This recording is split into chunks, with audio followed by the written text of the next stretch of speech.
El empleo es el principal problema que tienen los hondureños. Vean ustedes cómo ha cambiado. Hace 10 años era la inseguridad y la gente se iba por la falta de seguridad. No es que sí ha disminuido, pero no es el principal problema de los hondureños. Es la falta de empleos. Y lo vemos, cierre de maquilas, cierre de empresas, MIPYMES que tratan de sobrevivir con lo que puedan y lo primero que se hace es el recorte de personal. ¿Cómo el gobierno puede revertir eso? Vamos a hacer una radiografía del mercado laboral en Honduras según el Instituto Nacional de Estadísticas. Esto fue al cierre del 2025 para que veamos justamente la dimensión del problema. La población económicamente activa en Honduras es de 4.286.430 personas. Esa es la población económicamente activa. La población ocupada es de 4.075.415 personas. Esto es según las cifras oficiales. La tasa de desocupación en Honduras es de 4,9%. Casi un 5% de la población no tiene empleo. La población en edad para trabajar en Honduras es de 6.7 millones de personas. Y aquí estamos tomando los mayores de 15 años. ¿Y por qué los toman? Porque recordemos que muchos menores en esa etapa de preadolescencia tienen que trabajar para llevar un sustento. La situación es que en estos momentos hay dos leyes o dos acuerdos que se están llevando a cabo. Uno, la instalación de la Comisión Tripartita para el Salario Mínimo, y la segunda, esta semana se inicia la socialización, vea usted, para la ley parcial, de empleo parcial. La ley de empleo parcial, y lo hemos analizado, conlleva no solamente emitir un decreto, sino que tiene que haber una supervisión, porque si aprobamos una ley sin darle las herramientas a la Secretaría de Trabajo, vamos a tener resultado de la ley que se aprobó y que se derogó justamente en el 2022. ¿Por qué? Porque muchas empresas abusaron porque no hubo supervisión. No hubo supervisión y abusaron de esto. Por eso invitamos hoy a un especialista, al abogado Germán Leicelar, para que nos explique cómo puede llevar ese equilibrio. Porque mire, no solamente se trata de decir, para el caso, las empresas dicen estamos en quiebra, no podemos pagar este ajuste al salario mínimo, este porcentaje.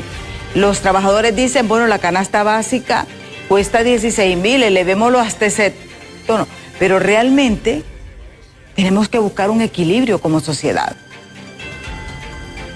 Porque si elevamos un salario mínimo demasiado alto, las empresas van a despedir y van a cerrar. Entonces, ¿cómo lograr ese equilibrio realmente? Sabemos que nuestro código está un poco obsoleto, que necesita una revisión y que yo creo que es el momento de ser un poco más visionarios, porque pues mientras nosotros aquí estamos peleando para proteger, para dar trabajo a seres humanos, en el mundo desarrollado están construyendo robots para suplantarnos.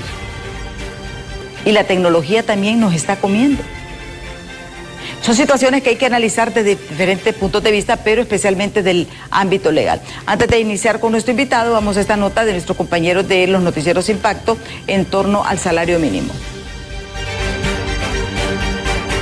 Con un retraso de más de 2 meses, ya se juramentó e instaló la Comisión para la Revisión del Ajuste al Salario Mínimo correspondiente a este 2026. Los obreros aseguran que buscarán un arreglo que sea de beneficio para la clase trabajadora, ya que el alto costo de vida tiene asfixiada la economía familiar de los trabajadores hondureños. El problema que tenemos nosotros es que la canasta básica aumenta cada día más y no hay forma de hacerle frente sin un ajuste salarial digno para la clase trabajadora. Este es otro de los problemas que nosotros también tenemos. Entonces esperamos nosotros que el sector empleador pueda entender esta situación para que al final podamos elevar un poco más esos acuerdos que hemos logrado en el pasado, dada la realidad que tenemos en ese momento. Imaginen que nosotros tenemos una canasta básica que supera los 16,000 empiras. ¿Cómo es posible entonces que con porcentajes bajos podamos hacerle frente a esta realidad que tenemos como clase trabajadora. Así que... Los representantes del sector privado aseguran que esperarán la próxima reunión para conocer los informes correspondientes sobre la situación de la economía del país para lograr un ajuste salarial que beneficie a trabajadores y a patronos. Debemos de analizar todo, la situación del que no tiene empleo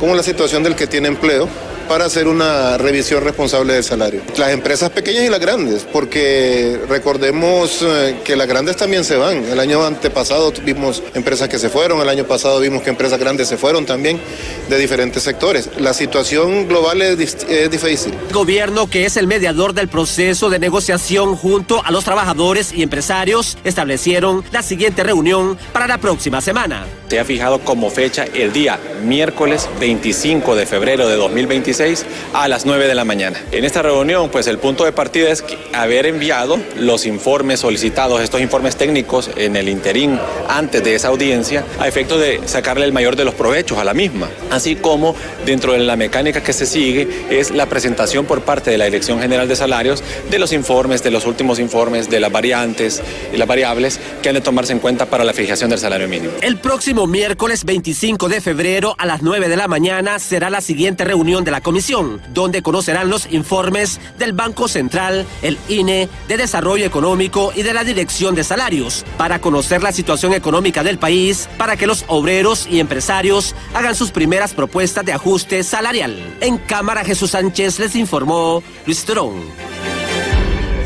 Mire, ¿por qué nos preocupa este tema? Porque este tema, cualquier decisión que se tome, puede generar un impacto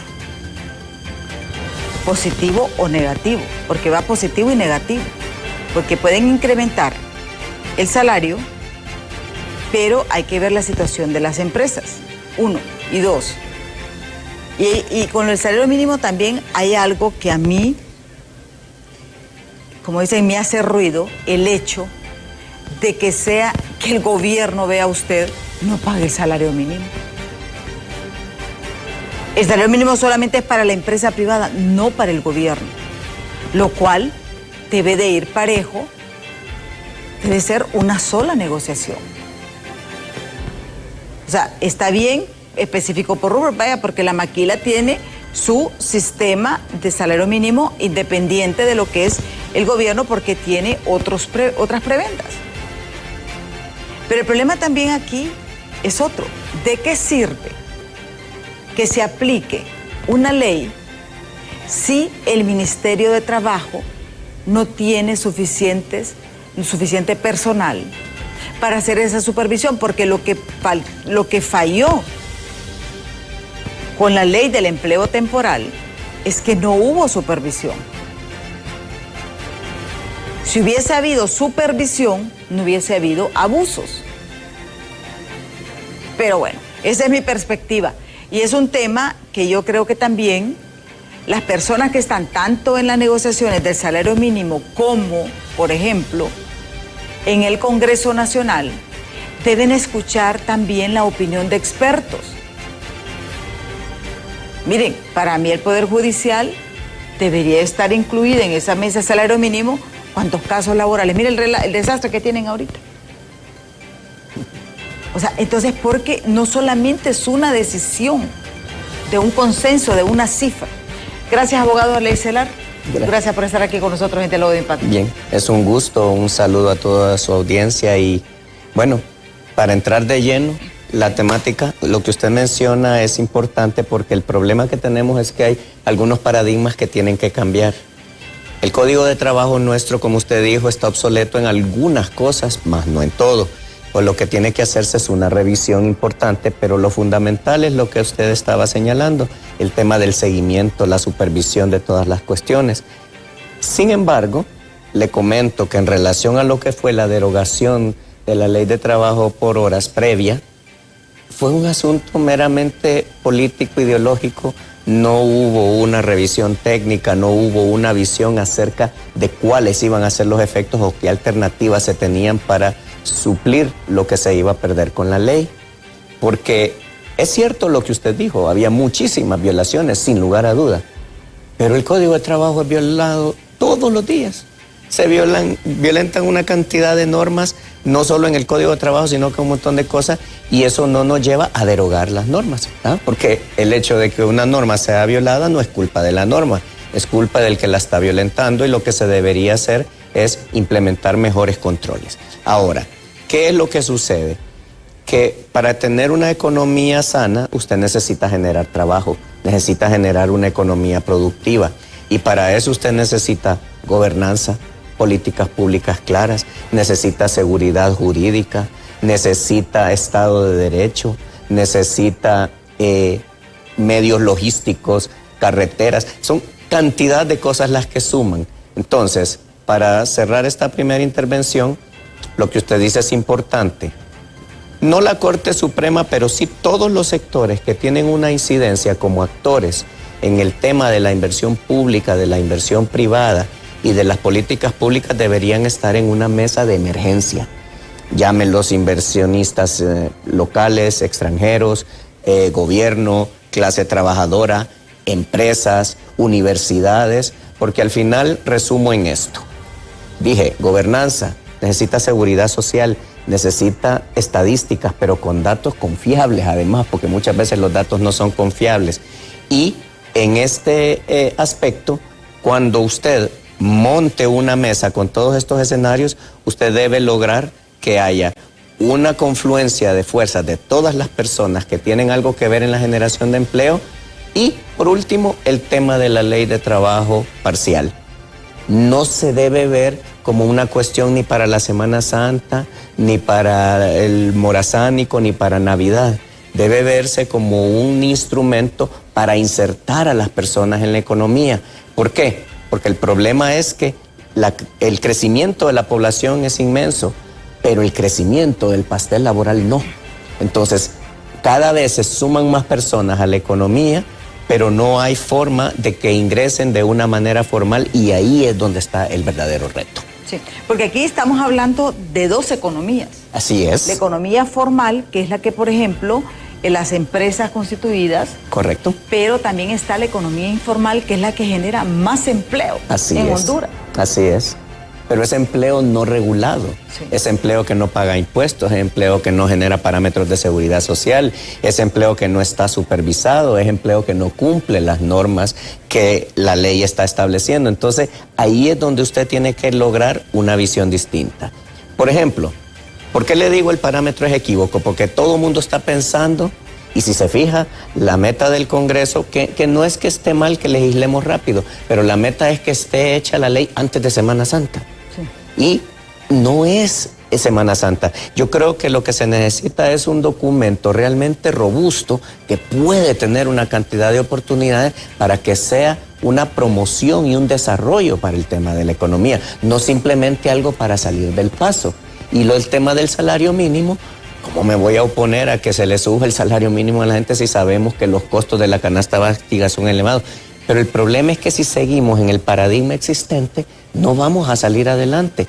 Más se tardan las negociaciones del salario mínimo que los precios empezar a subir en cuanto aumenta, y el poder adquisitivo se pierde de inmediato. Entonces es una espiral que no va a terminar nunca. ¿Por qué? Porque lo que no hay son condiciones adecuadas para que este salario tenga poder adquisitivo y que además esté inserto en una actividad que sea más financieramente productiva, más amplia, donde haya más sectores trabajando, donde haya más sectores aportando tanto impuestos como seguridad social, etcétera, porque si no, simple y sencillamente se convierte en dinero que está circulando de alguna manera, pero sin pagar la cuota social que corresponde, sin impuestos, sin aportaciones a seguridad social y una serie de cosas. Eso no va a generar el efecto multiplicador que genera normalmente la actividad. O sea que es mucho más complejo de lo que nosotros podemos ver. Claro. Mucho más profundo. Claro, hay muchísimas cosas que se tienen que tomar a consideración, y yo siento que nos vamos solo a, ya no ajusta para la básica, auméntele. No, porque imagínense que el mínimo no solo es mínimo porque es salario mínimo, sino que es un mínimo de la población el que realmente lo recibe. Sí, porque esa es otra cuestión. Así es. De que una cosa es que ellos lo hagan y otra cosa es que se aplique. Es correcto. Porque al final el empleado lo que quiere es conservar su empleo. Es correcto. Y entonces imagínense un mínimo de la población recibe salario mínimo, valga la cacofonía. Pero ese aumento que se hace del salario mínimo afecta a la población de todo el país porque los precios aumentan para todos. Y vuelvo a reiterar, no quiero que se me malinterprete, no estoy diciendo que no se hagan ajustes al salario mínimo. Claro que sí, lo que estoy diciendo es que se siguen haciendo de la forma que se han venido haciendo, lo único que vamos a generar es esa espiral que no nos lleva a ningún lado. Imagínense que Honduras tiene uno de los salarios más altos de América Latina, ¿ah? Pero no le funciona. Hay países que ganan menos en cuanto a lo nominativo. Bueno, lo vemos. Nicaragua, por ejemplo, lo podemos ver. El zona sur de México, en algunos lugares de Guatemala, en América del Sur hay varios países que tienen un salario inferior. Pero ¿qué pasa? Si usted, por decir algo, con 10,000 lempiras cobra y compra todo lo que necesita, ¿para qué necesita que le aumenten? No digo que no le aumenten, pero si con 10,000 tiene, está bien. Ahora, ¿qué pasa si le subimos a 20,000 y con 20,000 no le ajusta? Eran mejor 10,000 que 20,000, ¿verdad? Porque lo que necesito no es tener más dinero nominativamente, lo que necesito es que el dinero que gano me permita comprar todos los bienes y servicios que se necesitan para tener una vida digna. Ese es el paradigma que se debe manejar. Pero yo le reitero, la problemática es que todos esos elementos que influyen en el tema del salario, del trabajo, del desempleo, de la inversión pública, de la inversión privada y todas las cosas que ya mencioné, están mal sumados o hay algunos de esos elementos que son muy débiles, que no han sido fortalecidos, etc. Y le cierro con esto, como le decía, si vemos la ley de trabajo parcial con una visión de capacitación profesional, de crecimiento de las personas, de que además se vea como una cuestión prohibitiva de que nadie sueñe estar más de 3 años en ese esquema de trabajo. Exactamente. ¿Por qué? Porque debe ser para que las personas que están fuera de ese pastel laboral que mencionamos se inserten a la economía, se desarrollen, se capaciten, deben estar involucradas universidades, debe estar involucrado Infop para que adquiramos una serie de habilidades, desarrollemos un montón de gestiones de profesionalismo, de actividades que se dan en el mundo y que aquí no las estamos utilizando para que usted desarrolle el mercado laboral y que luego, cuando ya estuvo 3 años, que fue todo un proceso de inserción y de profesionalización, usted ya entre a un trabajo pleno donde tenga la jornada de trabajo que corresponde y no para que le paguen el mínimo.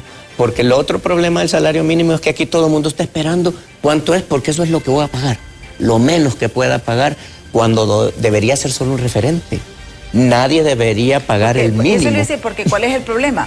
El problema también que cuando usted en una empresa pague el salario mínimo, pero deje estancados los otros salarios, que hay diferencia, entonces con el tiempo se van alcanzando. Y tal vez es una persona que tiene mayores habilidades, tiene mayor capacitación.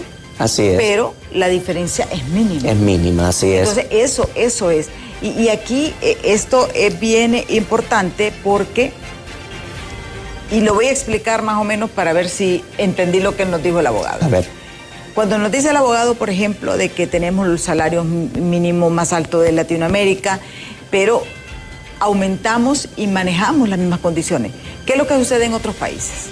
En otros países, el salario mínimo es exclusivo para la canasta básica. Claro. ¿Por qué? Es un referente. Sí. ¿Por qué? Porque los estados, los gobiernos, sí brindan educación completa, gratuita y sistema de salud. Claro, así es. Pero ¿qué es lo que sucede aquí en Honduras? Es cierto, es alto, pero la mayor parte de las personas, por ejemplo, tiene sus hijos en escuelas privadas por diferentes motivos. Es correcto. Todos sabemos lo que ha sucedido en los últimos 16 años de gobierno. Nos vamos a centrar en los últimos 16 años de gobierno. ¿Qué ha pasado? No hay medicamentos. Así es. No hay una atención.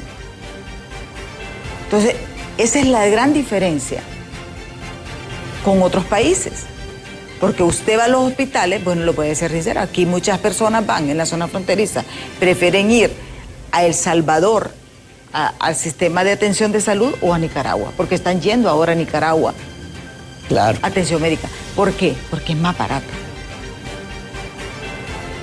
Entonces, Cuando nosotros tenemos ese salario mínimo es porque es para nuestra calidad de vida, pero no tenemos que cargar con las falencias de educación, de salud, y por eso es que él nos plantea esta mesa técnica. Claro. Yo le decía, ¿por qué no están incluidos los jueces de lo laboral? O sea, la mora judicial hace un daño enorme a la economía laboral también.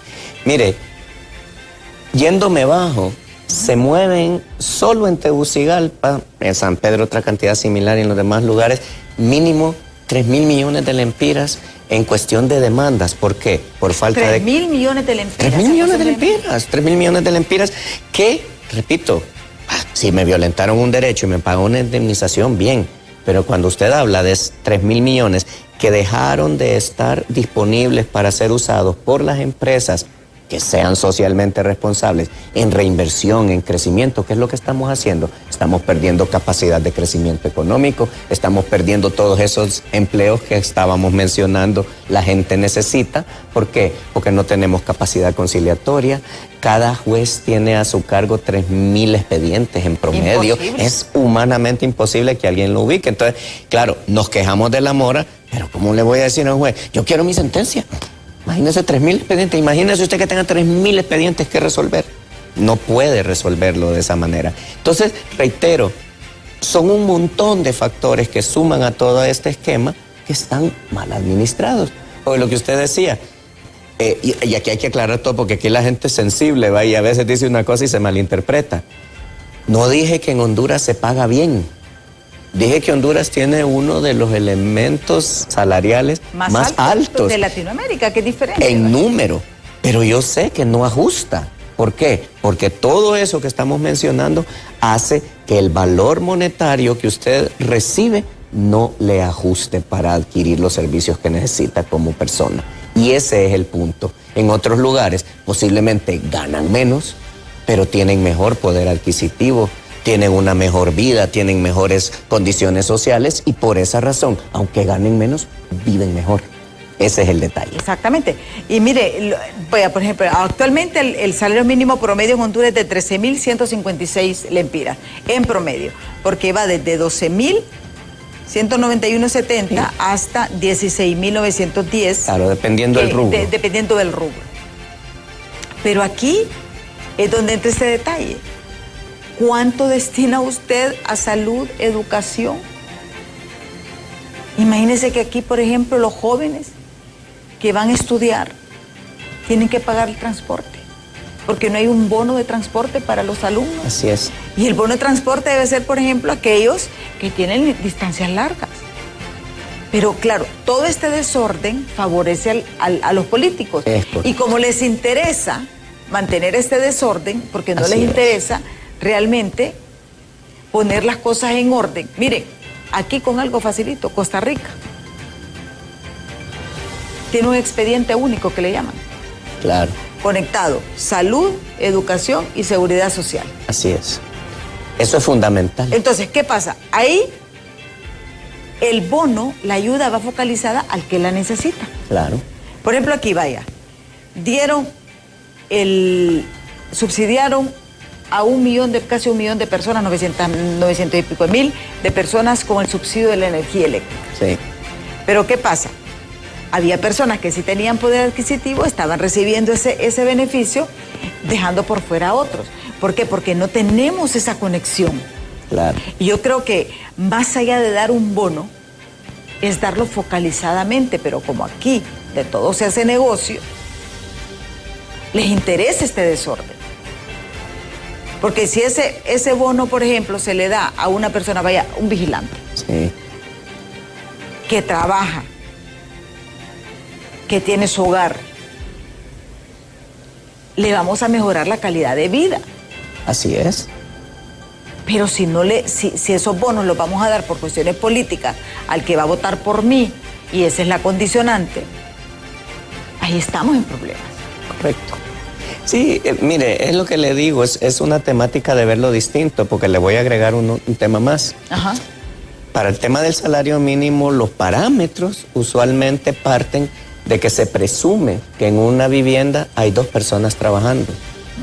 Se supone que una unidad familiar, que usualmente tendrían que ser los padres y 2 hijos, y quizás una persona más, decir 5 personas en una unidad familiar, se supone que si 2 personas trabajan, cubren toda la canasta básica y todas las necesidades.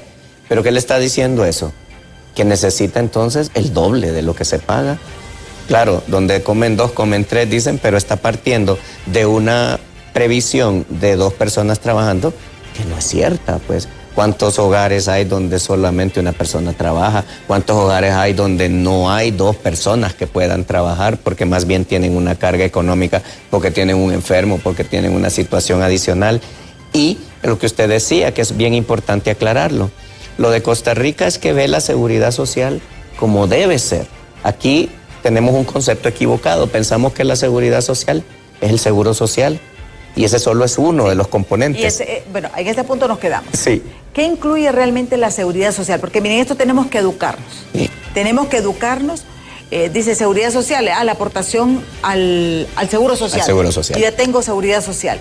¿Qué incluye realmente la seguridad social? ¿Y por qué tocamos estos temas? Porque también tenemos que educarnos nosotros. Eso lo vamos a ver después de pausa, así que no nos cambie, que en breve regresamos. Bueno, continuamos este diálogo con el abogado Germán Leicelar. Él nos ha dicho algo bastante real. Y es que una de sus sugerencias es que se nombre una mesa técnica de crisis laboral. ¿Por qué? Porque eso nos va a permitir ver cómo ese aumento al salario mínimo realmente impacta directamente en el beneficiario. Porque aunque Honduras tenga uno de los salarios mínimos más altos de Latinoamérica, no satisface las necesidades. ¿Por qué? Porque el poder adquisitivo nuestro es demasiado alto. Aquí todo sube y no hay una regulación. Pero ¿qué sucede? Y lo planteábamos y coincidimos. El problema es que usted el salario mínimo no lo ocupa para su canasta básica. Lo ocupa para subsidiar, podemos decir, no sé si es el término correcto, la mala salud, la mala educación. Entonces usted invierte más dinero en eso que en su propia comida. Y por eso nos dice él, esto va mucho más allá de solo fijar una tasa, porque ¿de qué sirve que se aumenta el salario mínimo y sabemos que al día siguiente aumentan todos los precios? Así es. Y esa es la realidad que tenemos acá. Por eso los que están negociando salario mínimo, los que están con el empleo parcial, deben también escuchar sectores que están directamente involucrados. Por ejemplo, para mí los jueces de lo laboral deberían de integrar estas mesas porque ellos tienen una perspectiva diferente de que lo que ve el Ministerio del Trabajo, el mismo Ministerio del Trabajo. ¿Tienen suficientes inspectores para hacer eso? Porque si solo tienen 16 inspectores y 2 carros, en nada estamos. Que es la realidad que están viviendo ahorita. No sé cuántos inspectores hay más o menos. Sí, mire, es un tema crítico. Es que más allá de cuántos inspectores haya, no hay recursos. A veces usted tiene inspectores, pero no hay vehículos. Entonces le dice un inspector, mire que voy a ir, entonces necesita que le ayude porque con el salario no le ajusta, pero él tiene que pagar su taxi, tiene que pagar cómo transportarse, etcétera. Y por otro lado hay alguien que dice, le vio dándole dinero para ayudarle, lo está comprando, etcétera. Entonces, es un círculo vicioso donde... Y esa es una realidad. Tenemos ya varios mensajes, abogado, sí, antes de entrar en la parte de la seguridad social, porque me interesa esto, porque muchas personas dicen, y lo que decía el abogado, ¿verdad? Nosotros cumplimos con la seguridad social, pagamos el seguro social, pero no es así. La seguridad social conlleva un aspecto mucho más amplio, pero vamos a leer estos mensajes. Dice, ¿de qué sirve tener uno de los salarios mínimos más altos de la región, pero el costo de vida es muy alto? Nos dice este televidente, es muy cierto. ¿De qué sirve que suban el salario si sube todo? Canasta básica, los servicios públicos y ahora dice hasta el alquiler. Así es. Para que vea realmente de que al final en eso se va. Dice, las nuevas autoridades no están dejando ingresar al personal del Sistema Nacional de Emergencias sin motivo, dice. Esto con el objetivo de declarar abandono de trabajo, nos dice este mensaje. Rafael Flores nos dice: tanta vuelta que le dan a una ley que surge. Francamente se ve más el interés de unos cuatro que trabajar por la mayoría, nos dice nos dice Rafael Flores. Y estos son parte de los mensajes. Ahora bien, en el término, y coincidimos con ellos, o sea, claro. O sea, y hay que decirlo, la ley del empleo parcial fue para beneficiar directamente a las empresas de comidas rápidas. Pero fíjese que más bien se favoreció el desarrollo de los call centers. Yo le recuerdo, ¿se acuerda de la ley de emergencia que hubo en el año 2010? Esa ley de emergencia, porque fue pues, la crisis con el gobierno de Mel Zelaya y todo ese lío que ya sabemos cómo quedó el país de maltrecho. Entonces se elaboró esa ley y con esa ley se generaron aproximadamente 177,000 empleos. Al ver el efecto de la ley, entonces eso se convirtió posterior en la ley de trabajo por horas, porque los call centers y los centros de distribución de paquetería y otra serie de cosas que hay, tienen condiciones muy especiales. Y fue para eso, para consolidar esa generación de empleo y que se pudiera seguir sosteniendo. Yo le voy a contar un caso aquí que, obvio, ¿verdad? Es algo que pudo pasar, que no pasó y no sabremos nunca si habría ocurrido o no. Pero yo trabajaba en el tiempo que se derogó la ley de trabajo por horas, ahorita en el gobierno que recién salió, y yo trabajaba con una empresa que tenía un plan de inversiones en el país, en call center y otra serie de actividades, que ellos proyectaban crear 240,000 empleos a lo largo de los 4 años que gobernó la señora Xiomara Castro.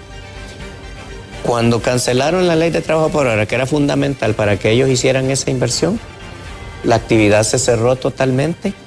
No sé cómo se desarrolló, pero sí sé que esa empresa agarró sus asuntos y se fue para El Salvador. Sí.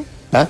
Que ese es el tipo de cosas, que no tenemos competitividad. Y cuando vemos al final lo que decía el señor Flores, esto que no se ponen claro, pareciera que es un grupo de 4 que no se ponen de acuerdo en aprobar una ley que es urgente. Estamos de acuerdo con lo que dice el señor Flores, es urgente, pero el tema es que se necesita no hacerla de manera urgente, se necesita hacerla bien y hacerla robusta con todos los elementos que habíamos mencionado, porque si usted le da esa visión amplia que habíamos discutido, Emma, entonces ahí usted va a tener una ley que no es para salir del paso, que no es un parche, me explico. Simplemente darle ese desarrollo amplio y que pueda verlo como una herramienta para inserción de miles y miles de personas al trabajo, ya eso sería ganancia. Exactamente. ¿Verdad? Y le comento para la pregunta que usted había dejado. Mire, la seguridad social no es el seguro social. La gente piensa en el seguro social y piensa en un hospital, y no. El seguro social como hospital es uno de los componentes de la seguridad social, que es el componente de salud. Pero ¿sabe qué es la seguridad social? Todo lo que las personas necesitan en una sociedad. Salud, educación, trabajo, educación, espacios de esparcimiento, entretención, desarrollo profesional. Todos esos elementos que le dan a usted la dignidad humana. Mire, se lo van a tomar a mal, pero si para usted relajarse es tomarse una cervecita, que usted pueda tomar una cervecita en un bar, que pueda ir al cine, que pueda ir a una cancha, que si se golpeó en la cancha, lo curen. Ese es el componente de salud, el componente de la vejez, que es la jubilación, el componente de seguridad de desempleo, si usted está desempleado. Todo eso abarca la seguridad social. Y la Ley Marco de Seguridad Social que se había creado tenía esa visión, universalizar la seguridad social, y lo que usted dijo de Costa Rica iba a ocurrir aquí. Usted en una misma ventanilla iba a saber qué aportaciones tenía en el Seguro Social, qué aportaciones tenía en el RAP, si usted calificaba para préstamo para vivienda, si usted calificaba para préstamo de educación, si usted calificaba para un viaje, etcétera. Todo eso iba a estar integrada en un solo lugar, porque eso es la seguridad social. Todas esas necesidades que tiene un ser humano como miembro de una sociedad. Pero aquí lo hemos hecho pedacitos, se ha agarrado un pedazo por allí, se ha tirado otro pedazo por allá, y no hay una forma integral de verlo. Bueno, sí, no tenemos ni expediente único ni en el sistema de salud. Así es. O sea, eso generaría un ahorro increíble porque sabrían cuánto medicamento hay en bodegas, cuánto se distribuyó, cuál es el medicamento que más se ha consumido. O sea, todo eso, y eso son herramientas que tampoco que nosotros nos inventamos el agua caliente, no, es que ya funcionan en otros sistemas. Como decíamos hace un rato, estadísticas contables fiables, porque ese es el tema. Como usted bien dijo, cuando usted tiene toda esa visión integrada, si usted me dice, mire, cuénteme estas cosas, y las contó una vez, y le reporté que eran 2, pero le reporté que eran 5. Hombre, las tengo que volver a contar, ¿va? Tengo que volver a cruzar información. Entonces, en vez de ganar tiempo, perdí tiempo, ¿va? Porque hice 3 veces la actividad. Pero incluso hay países que dentro de la seguridad social está, de que vaya, por ejemplo, si usted ha trabajado 30, 40 años y por esa razón usted perdió su empleo, el Estado le da un bono para subsistir. Es correcto. Eso es seguridad social. Para que veamos, y lo que quiero yo es que entendamos todos de que estamos atrasados en esta materia y que no podemos ir apagando fuegos ni cubriendo ese punto por aquí, ese punto. No, tenemos que verlo de manera integral. Mire, la Ley Marco de Seguridad Social, que fue declarada inconstitucional, a pesar de que tenía dictámenes favorables de la Fiscalía y otra serie de lugares, fue derogada por supuestos 3 artículos que tenían algún tipo de referencia. 3 artículos. O los hubieran corregido. Exactamente. Si eso es lo que se necesitaba. Entonces, mire, muy importante, si nos están viendo las personas que están trabajando en la ley en la ley de trabajo parcial, tienen que retomar esa ley Marco de Seguridad Social, porque si no, el componente de seguridad social que la ley de trabajo parcial necesita, no va a existir. Porque si usted le incorpora seguridad social a una ley de manera aislada, es insostenible, porque es muy caro, no es funcional. Si usted mete toda la canasta de seguridad social, universalizando a todo mundo, un lustrabotas, un taxista, una persona del mercado, un médico, lo que sea, y todos aportamos a la seguridad social, así es que funcionan los sistemas, es uno para todos y todos para uno. Mientras 10 aportamos y solo uno se enferme, va a funcionar.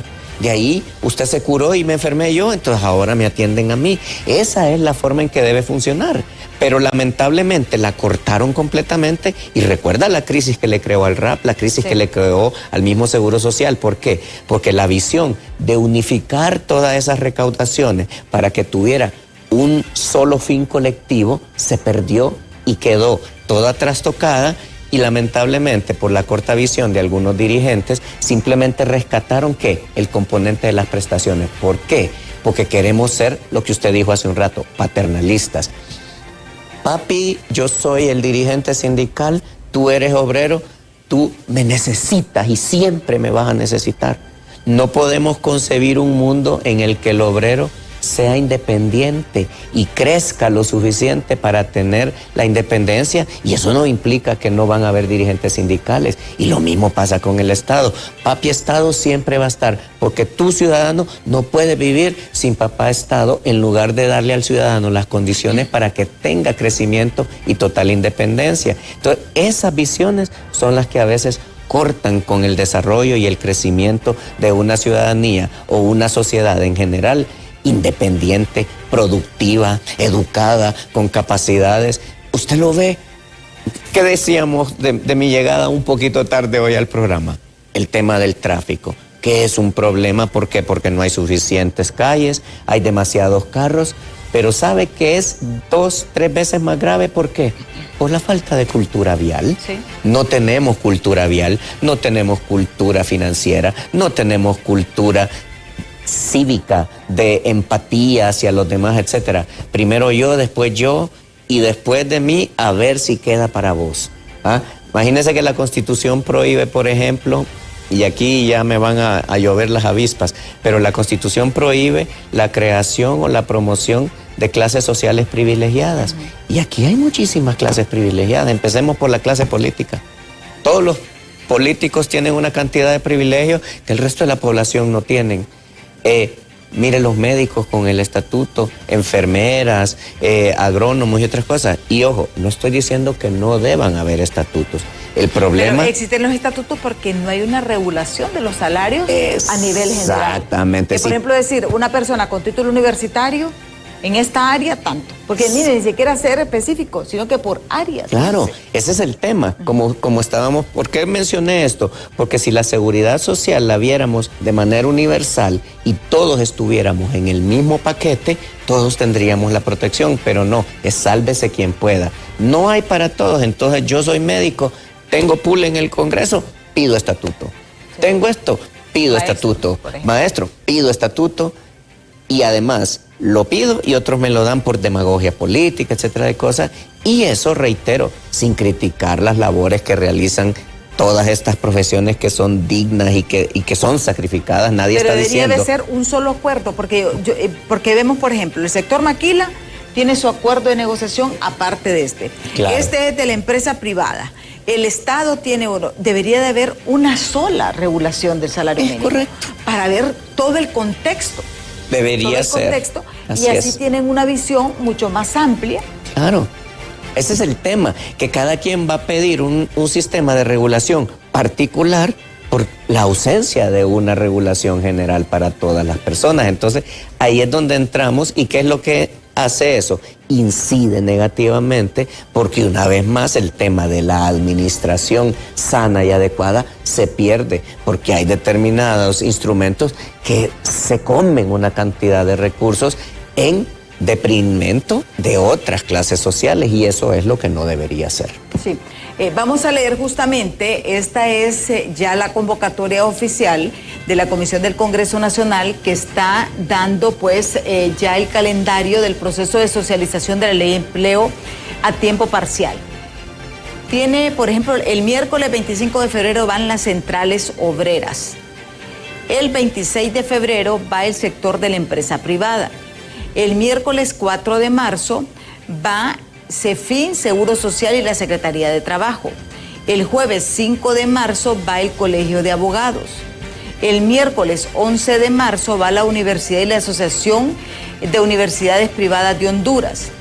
El jueves 12 de marzo del 2026 van los juristas en materia de trabajo, representantes de la Asociación de Abogados Laboralistas de Honduras. Dice, las instituciones a las que les solicitará opinión escrita es al Instituto Nacional de Formación Profesional INFOP, al régimen de aportaciones privadas y al Consejo Nacional de Inversiones.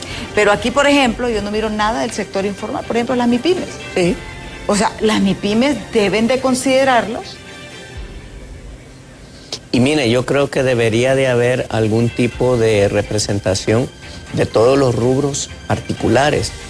Reitero, MIPYMES, como usted dice, pero enfocada... Pero fíjese qué extraño que la Corte Suprema de Justicia, como a los jueces, no está incluido el Colegio de Abogados, la Asociación de Abogados Laboralistas, pero la Corte Suprema, los jueces deberían de estar ahí porque ellos tienen una óptica diferente para hacerlo mucho más amplio, que tengan una visión más clara de todo el contexto. Sí. Es que es lo que le digo, mire, son tantos los sectores y por eso, como esto es una ley especial y quieren salir pronto, creo yo, no queda espacio para que todos participemos. Lo cual es un error. Lo cual es un error. Por eso es importante lo que usted señaló de la recomendación. Una mesa permanente de trabajo debería de haber, por lo menos mientras sigamos en esta situación de emergencia que tenemos. ¿Por qué? Porque en esa mesa permanente, todos esos elementos que van a alimentar la revisión de esta ley ya estarían participando en espacios de trabajo que alimentarían esto. Y claro, un punto bien importante, está bien que se abran las mesas de emergencia, pero con reglas claras, con reglas que me permitan escucharnos, porque ese es el problema, que a veces usted monta mesas, pero mesas sordas. Usted habla y habla y habla y yo no la estoy oyendo, y después yo hablo y usted no me oye tampoco, porque cada quien está convencido de su verdad y no nos damos cuenta que razones cada quien va a tener para defender, pero necesitamos construir una razón colectiva escuchando los argumentos de cada sector, porque sumando todos estos argumentos es que se puede encontrar una política pública robusta si se toma en consideración todos los sectores que tienen incidencia en la generación de empleo. Ese es el punto importante. Sí, porque imagínese usted la situación del Seguro Social en estos momentos. ¿Sí? Bueno, sí, es que es terrible, ¿verdad? Porque ahí pues, es algo catastrófico. Todo ha sido un botín político permanentemente. Yo no sé si ya salió la información, porque supuestamente había 2 planillas fantasmas, ¿verdad? Que eran de puros correligionarios del partido de gobierno, que, ojo, no estoy atacando al partido que recién salió. Sabemos que esas planillas han existido en todos los gobiernos, ¿verdad? No es una cosa exclusiva. Pero se puede imaginar usted que ahorita no hay médicos y tenían una planilla fantasma con gente que no tenía la preparación académica, recibiendo un salario como una persona profesional, lo cual no debe de ser así. No, no debe ser. Son demasiados elementos y reitero, todos gira alrededor de una palabra: administración. Y la administración que tenemos a nivel general de todas las cosas que hemos platicado es mala. Bueno, imagínese usted que el Seguro Social, porque el Seguro Social ahí es administrado por los 3. Es correcto. O sea, porque ahí no solamente es el gobierno, también está la empresa privada y también está la clase obrera. Son los 3 sectores. Y si ni los 3 sectores son capaces de administrarlo. Pero ¿sabe qué es importante? Es que el problema no es la capacidad de administración. El problema es que la concepción que existe es una concepción de gobernanza que fracasa automáticamente, porque hay una forma de gobernanza que permite la inserción de los intereses políticos a través de esas juntas directivas que son nombradas de dedo porque a mí me conviene, porque sos el amigo mío, vos sos el que me vas a crear la planilla fantasma y no me le vas a contar a nadie, etcétera. Todo eso es lo que genera. ¿Qué hacía la Ley Marco de Seguridad Social? Creaba un órgano de gobernanza especialista. Exactamente. ¿Verdad? Con gente que sabe administrar la salud. ¿Verdad? Lo que necesitamos es una ley con todas